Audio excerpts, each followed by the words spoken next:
Last 4 నెలల్లో దాదాపుగా 70,000 వరకు లేఆఫ్స్ అయ్యాయి. సో ఇంట్రెస్టింగ్ ఫ్యాక్ట్ ఏంటి అంటే ఎప్పుడైతే ఈ లేఆఫ్స్ అవుతున్నాయో ఆ కంపెనీకి సంబంధించిన షేర్స్ అనేవి అప్ అవుతున్నాయి అన్నమాట. ఇంకొక దరిద్రం ఏంటి అంటే ఇది రెసిషన్ అనుకోవాలంటే రెసిషన్ కాదు, దానికన్నా వర్స్ట్ సిచ్యువేషన్. అండ్ ఇంకా గట్టిగా మాట్లాడితే పోనీ లేఆఫ్ చేసిన మనీ అంతా కంపెనీ సేవ్ చేసుకుంటున్నాయంటే లేదు. మరి ఏం చేస్తున్నాయి ఈ మనీ అంతా? దాని గురించి ఇప్పుడు మాట్లాడుకోవచ్చు. మోస్ట్ ఆఫ్ ద మెంబర్స్ తెలుసు ఒరాకిల్ దాదాపుగా 30,000 మంది తీసింది. అండ్ అలాగే స్నాప్చాట్ అనేది 1,000 మంది వరకు లే ఆఫ్ చేసింది.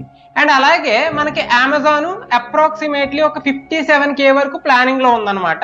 అండ్ అలాగే మనకి ఫేస్బుక్ లేదా మెటా అనుకుంటున్నాం కదా, ఈ కంపెనీ అయితే ఆల్మోస్ట్ లైక్ 8K అయితే లే ఆఫ్ చేయడానికి ప్లానింగ్ లో ఉంది.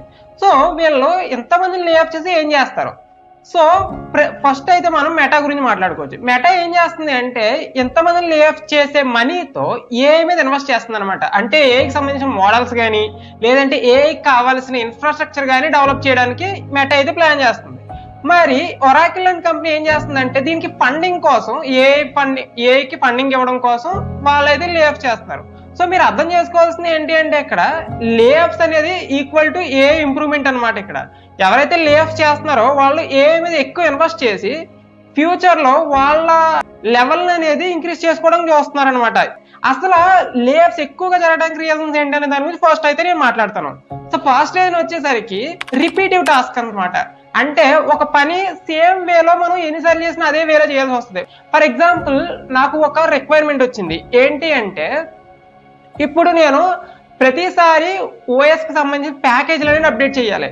ప్రతిసారి నేను సర్వర్కి లాగిన్ అయ్యి అక్కడ అప్డేట్ చేయడం అనేది మాన్యువల్ ప్రాసెస్ లో మనం చేసేది. ప్రతిసారి లాగిన్ అవుతాము, ప్యాకేజీలు అప్డేట్ చేస్తాము.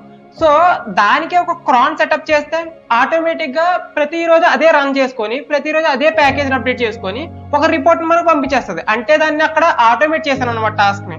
సో ఈ ఆటోమేషన్ అనేది ప్రెసెంట్ చాలా పెరిగిపోయింది. కాబట్టి మనం ఇంకా మాన్యువల్ నమ్ముకొని రిపీటెడ్ గా అదే టాస్క్ నేను చేస్తూ ఉండాలి, ఎక్సెల్ షీట్లు నింపుతూ ఉండాలి, లేదు అంటే పర్సెంటేజ్ క్యాలిక్యులేట్ చేయాలి అంటే అది దానంత దరిద్రం కూడా ఉండదు. ఇంకోటి ఏంటో చెప్పనా, నేను ప్రీవియస్ మేనేజర్ లో ఎవరైతే ఫేస్ చేశారో వాడు ఏంటంటే మాట్లాడితే ఈ ఎక్సెల్ షీట్లు ఫిల్ చేయడం కూడా రాదా, ఎక్సెల్ లో ఫార్ములాస్ కావాలి, ఆ చెత్త చెదారం అంతా చేసి తలనొప్పి తీసుకొచ్చేవాడు అనమాట. సో ఎలాంటి రిపీటెడ్ టాస్క్లు చేసే కన్నా మనం ఇలా చేస్తూ ఉంటే ఎలాంటి రిపీటెడ్ టాస్క్లు రైట్ మనకి ఫ్యూచర్ లో గ్రోత్ ఉండదు అనమాట. So as long as possible repetitive tasks అనేవి ఆటోమేట్ చేయడానికి ప్రయత్నించాలి. అండ్ అలాగే ఏఐని వాడుకొని మనం ఎంత స్మార్ట్ గా ఆటోమేట్ చేయొచ్చు అనే దాని గురించి మీరు అయితే ఆలోచించాలి.